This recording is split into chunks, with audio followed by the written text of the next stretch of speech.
Begin by opening your document in the KAiZEN signing canvas. Click Sign here.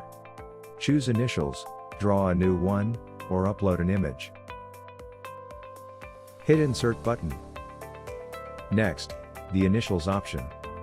This allows you to add only your initials, which is useful when a full signature is not required. Insert a text box to add supporting details such as a designation or note. Type the content and adjust formatting as permitted by the editor. Add a checkbox for acknowledgements and approvals. Place it next to the relevant statement, and toggle it as required.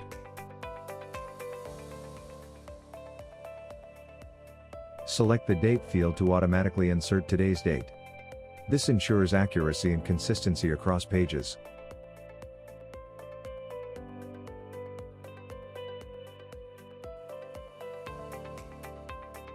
Click on Insert Comment to leave notes or feedback on specific sections of the document.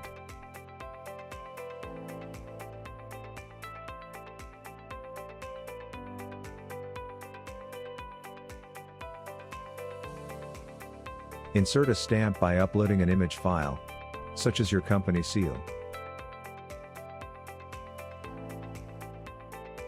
Position it accurately. Before completing the process, review all fields for placement and correctness. Click on Submit to apply your e-signature.